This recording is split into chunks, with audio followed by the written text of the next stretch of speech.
सर्वसामान्यांचा बुलंद आवाज, बीजी 24 तास. हे काम नव्हे, जबाबदारी आमची.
राहून हा कार्यक्रम त्यांच्याकडून 15 लाखाचा पैसा जमा करून ज्येष्ठांसाठी काढण्यासाठी नुसता खुर्च्या निराम करण्यासाठी आणलेले आपले समोरच बघा आहे.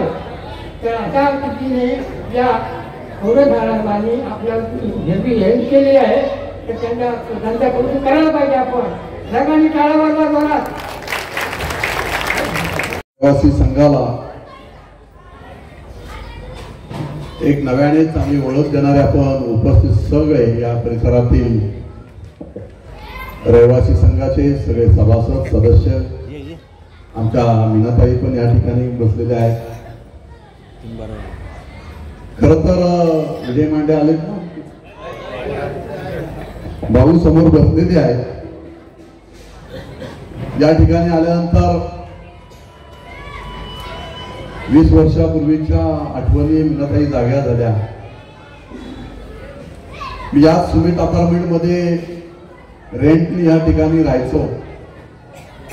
बुतकर सरांचा 1 BHK फ्लॅट रेंटनी मी त्या ठिकाणी इथे राहत होतो. आणि त्यामुळे या ठिकाणी आल्यानंतर आपले साऱ्यांचे चेहरे पाहिल्यानंतर त्या जुन्या आठवणींना उजाळा खऱ्या अर्थाने मिळाला. परंतु कर्जत शहरातील भाई कोतवाल नगर रहिवासी संघ आणि कोतवाल नगर म्हणून आपण या परिसराला एक वेगळी ओळख निर्माण झालेली आहे. आणि खऱ्या अर्थाने आपण सारेजण भाग्यवान आहात का ज्या भाई कोतवालांनी या देशासाठी आपल्या प्राणांचं बलिदान दिलं. त्या बलिदानातून हा देश स्वतंत्र होत असताना ज्या कोतवाल नगरला भाई कोतवालांचं नाव या ठिकाणी दिलेलं आहे आणि ते सार्थकी लावण्याचं काम मात्र आपण साऱ्या सभासदांनी या ठिकाणी आतापर्यंत केलेलं आहे.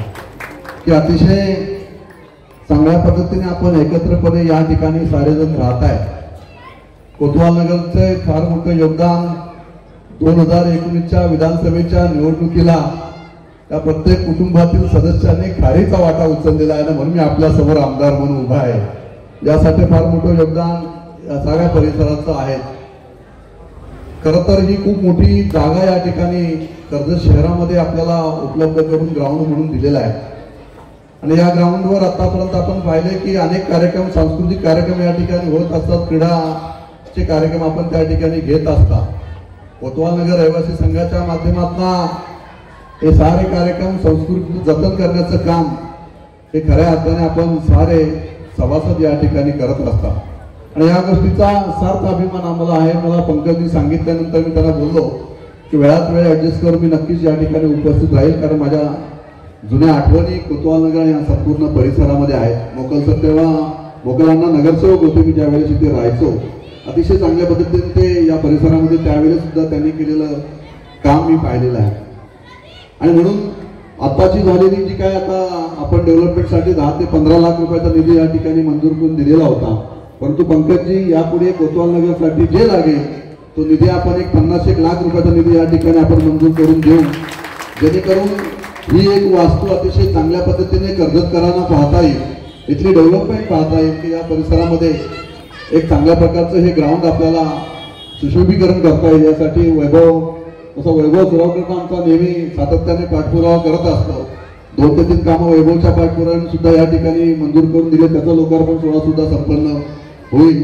या संपूर्ण परिसरामध्ये सातत्याने आपण काम करत असताना म्हणजे आता बघा मी विचार करत होतो गाडीतनं शिवतीर्थावरून निघालो आणि मीनाताई मी विचार करतो कोतवाल नगरला जायचं, आणि कोतवाल नगरमध्ये तर माझं ऑफिस सुद्धा त्या ठिकाणी झालेलं आहे. म्हणजे कोतवाल नगरची नाळ ही पूर्वीपासूनच जोडलेली होती, म्हणून माझं ऑफिस पुन्हा शिवतीर्थावरून स्वतःहून बाळासाहेब भवन ते आपल्या कोतवाल नगरमध्येच या ठिकाणी नव्याने उभं राहिल्यामुळे आणि संपूर्ण मतदारसंघाचा कारभार आपण त्या ठिकाणी एकत्रपणे पाहत आहात. म्हणून कोतवाल नगरचं एक विशेष नाव आपली जोडलेली आहे आणि म्हणून यासाठी कोतवाल नगरसाठी ज्या ज्या गोष्टींची आवश्यकता आहे माझ्या रहिवासी संघासाठी लागेल नक्कीच भविष्यामध्ये आपण त्या ठिकाणी करूया. आपण सारेजण एकत्रपणे मोठ्या संख्येने या ठिकाणी उपस्थित राहिलात. सर्वच या ठिकाणी आपण प्रमुख मान्यवर या ठिकाणी शहरातील आहेत. येत्या 7 तारखेला आदरणीय राज्याचे मुख्यमंत्री या मतदारसंघासाठी आपण या 4 वर्षामध्ये सातत्य ठेवून आपण जो निधी आतापर्यंत या मतदारसंघासाठी मोठा उपलब्ध करून दिलेला आहे. तुम्हाला साऱ्यांना आपण सारे सुशिक्षित वर्ग या शहरातील आहात, मला आवर्जून आपल्याला या ठिकाणी सांगायचं आहे की या 4 वर्षामध्ये या मतदारसंघामध्ये 800 कोटी रुपयाचा निधी आपण आतापर्यंत या मतदारसंघासाठी उपलब्ध करून दिलेला आहे आणि त्या झालेल्या कामांपैकी जी ऐतिहासिक कामे आहेत, रस्ते गटारे, तर ही आता आपण करत असणाऱ्या डेव्हलपमेंट ह्या तर खूप प्रमाणात आपण केलेल्या आहे, परंतु जी ऐतिहासिक कामे आतापर्यंत कर्जत शहरामध्ये आपण या ठिकाणी केलेली आहेत याच्यामध्ये मी नेहमी सांगत आलेलो होतो की मला कर्जतचं नंदनवन करायचंय, कर्जतचं नंदनवन करायचंय. तर खऱ्या अर्थाने कर्जतच्या नैसर्गिक सौंदर्यामध्ये भर पडणारी कामे या विकास डेव्हलपमेंटमध्ये व्हावीत या दृष्टिकोनातून मला तुम्हाला थोडक्यात 2 मिनिटात माहिती या ठिकाणी आवर्जून देतो की आपण पाहता की कर्जतला जोडणारा चौक ते कर्जत हा रस्ता आपण पाहता की गेली कित्येक वर्ष कर्जतवरून आपण निघालो चौक पर्यंत जायलाच आपल्याला 20-25 अर्धा तास लागत असायचा पूर्वी, परंतु आता त्या रस्त्याला कॉन्क्रिटीकरण करण्यासाठी राज्य शासनाच्या माध्यमातून आदरणीय राज्याचे मुख्यमंत्री 90 कोटी रुपयाचा निधी आपण त्या रस्त्यासाठी मंजूर करून दिलेला आहे. त्याचं भूमिपूजन येत्या 7 तारखेला या ठिकाणी होणार आहे. आणि आता आपण पाहता की आपण पूर्वी फक्त ठाण्याला जायचो त्यावेळेस तिकडच्या असणाऱ्या कमानी आपण त्या ठिकाणी जे प्रवेशद्वार त्यांचे पाहायचो त्यावेळेला असं वाटायचं कारण आपल्याकडे सुद्धा हे असं झालं पाहिजे आणि म्हणून कर्जतचं ओळख कशी असावी तर कर्जतचं प्रवेशद्वार आपण आता पाहताय समोर की आपण कर्जतला जे प्रवेशद्वार ऐतिहासिक उभं केलेलं आहे या प्रवेशद्वाराला तीर्थरूप नानासाहेब धर्माधिकाऱ्यांचं त्या ठिकाणी नाव आपण त्या ठिकाणी दिलेलं आहे. आदरणीय नानासाहेब धर्माधिकाऱ्यांनी दिलेलं योगदान हे आपण सारेजण पाहताय की 2 पिढ्या सातत्याने संपूर्ण प्रबोधनाच्या माध्यमातून संपूर्ण समाज घडावा या दृष्टिकोनातून केलेलं ते कार्य होतं आणि म्हणून समाज व्यसनमुक्त झाला पाहिजे या दृष्टिकोनातून या त्यांनी केलेलं ते कार्य आहे आणि म्हणून त्या कार्याची पोचपावती म्हणजे कर्जतकरांचे असणारे आपले स्त्री सदस्य असतील किंवा आपण सारेजण असाल प्रत्येक कुटुंबामध्ये आपण पाहिलेलं आहे की प्रत्येक कुटुंब हा बदलता आपण त्या ठिकाणी पाहिलं होतं आणि म्हणून तो ऐतिहासिक आपण तो एक निर्णय घेतला आणि आपल्या कोतवाल नगरला लागूनच आता एक आपल्या साऱ्यांचं भाग्य आहे की आपण आतापर्यंत पाहिलेलं आहे की प्रति पंढरपूर आळंदी ही तीर्थक्षेत्र फक्त आपण पाहिले किंवा आपण वारकऱ्यांच्या माध्यमातून आपण पाहतो की लाखोचा जनसमुदाय त्या ठिकाणी जात असतो आणि त्या ठिकाणी पंढरपूरला जाऊन त्या ठिकाणी नतमस्तक होत असतो आणि म्हणून कर्जत तालुक्यामध्ये सुद्धा मोठ्या प्रमाणात वारकरी संप्रदायाचा मोठा पडदा या ठिकाणी आहे. आणि म्हणून आपण या ठिकाणी मी ज्यावेळेस विधानसभेच्या निवडणुकीला सामोरे गेलो, माझे वडील मालकरी, आई मालकरी आहे, माझं संपूर्ण कुटुंब मालकरी आहे, माझे काका वगैरे असतील आणि सारेजण त्यावेळेस पासून माझे आजोबा सुद्धा बाबा सांगतात की ते त्यावेळेस काकडा गायचे मंदिरामध्ये आणि आजही संपूर्ण कुटुंब काकडा वडिलांनी सुद्धा चालू ठेवलेला आहे. ती दुसरी पिढी आहे. आम्ही सुद्धा माझे भाऊ गात आहेत. त्यामुळे आम्ही वारकरी संप्रदायाचा आणि धर्म संप्रदायाचा हा वारसा आमच्या कुटुंबामध्ये सुद्धा आहे. आणि म्हणून आपण कर्जतच्या उल्हास नदीवर आपण त्या ठिकाणी महाराष्ट्रातली सर्वात मोठी 52 फूट विठ्ठलाची मूर्ती आपण त्या ठिकाणी उभी केलेली आहे. आणि त्याचा लोकार्पण सोहळा राज्याचे मुख्यमंत्री एकनाथजी शिंदे साहेब यांच्या शुभ हस्ते त्या ठिकाणी 7 तारखेला होणार आहे. त्यानंतर आपण शिवसृष्टी पाहताय, त्याचं लोकार्पण सोहळा संभाजी महाराज, छत्रपती संभाजी महाराज यांचा लोकार्पण सोहळा त्या ठिकाणी, त्या पुतळ्याचं लोकार्पण सोहळा संपन्न होणार आहे. आणि हा जो श्रीरामपूर आहे त्याला लागून नव्याने आपण त्या ठिकाणी ब्रिज घेतलेला आहे, त्याचं सुद्धा भूमिपूजन झालेलं आहे, ते सुद्धा आपण त्या ठिकाणी पाहणी करणार आहोत. अशा पद्धतीने हा ऐतिहासिक लोकार्पण सोहळा संपन्न येत्या 7 तारखेला आपल्याच असणाऱ्या पोलीस ग्राउंड या ठिकाणी होणार आहे. त्या पोलीस ग्राउंडवर कोतवाल नगरचे माझे उपस्थित असणारे सारे आपण एकत्रपणे मोठ्या संख्येने त्या ठिकाणी उपस्थित त्या ठिकाणी राहायचंय. कारण खऱ्या अर्थाने ही एक ऐतिहासिक असणारी ती सभा असेल किंवा ऐतिहासिक असणारा लोकार्पण सोहळा संपन्न कर्जतमध्ये होणार आहे.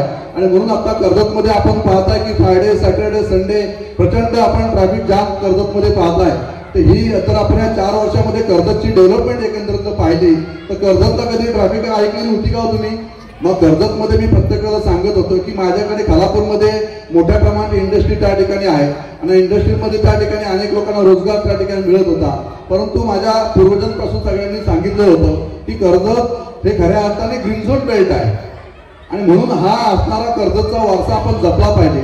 आणि तेच उद्दिष्ट ठेवून या 4 वर्षामध्ये कर्जतच्या असणारी दळणवळण जी व्यवस्था आहे हे सगळे रस्ते आपण आता पाहताय की कर्जत ते मुरबाड कॉन्क्रिटीकरण, कर्जत ते नेरळ कॉन्क्रिटीकरण झालं, कर्जत ते खोपोली आपण पदतरी मार्गे पाहताय कॉन्क्रिटीकरण झालं, कर्जत ते चौक कॉन्क्रिटीकरण झालं. हा जो इन्फ्रास्ट्रक्चरचा जो आपण संपूर्ण आपण पाहिलं ह्या डेव्हलपमेंट झाल्यामुळे कर्जतमध्ये नव्याने मोठा पर्यटक त्या ठिकाणी यायला लागलेत आणि पर्यटकांच्या माध्यमातून स्थानिकांना रोजगार सुद्धा मोठ्या प्रमाणात संधी आपण त्या ठिकाणी उपलब्ध करून दिलेली आहे. जर आपण बाहेरच्या देशांमध्ये आपण गेलात तर आपण पाहाल तर अनेक देशांची अर्थव्यवस्था ही फक्त पर्यटनावर त्या ठिकाणी चालत असते आणि म्हणून पर्यटनाला आपण त्या ठिकाणी दिलेला आहे. आणि या माध्यमातून खऱ्या अर्थाने कर्जतच्या नैसर्गिक सौंदर्यामध्ये भर पडत आहे. आणि म्हणून कर्जत तालुका हा संपूर्ण महाराष्ट्रामध्ये देशभरामध्ये फार्म हाऊसचा चैन असणारा तालुका म्हणून ओळखला जातो.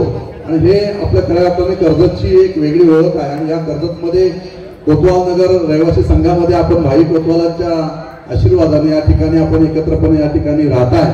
मला या गोष्टीचा सार्थ अभिमान आहे. कोतवाल नगरचे सगळे सभासद हे माझेच आहेत, माझं कुटुंब आहे असं मानूनच आज या ठिकाणी मी या ठिकाणी उपस्थित राहिलेलो आहे.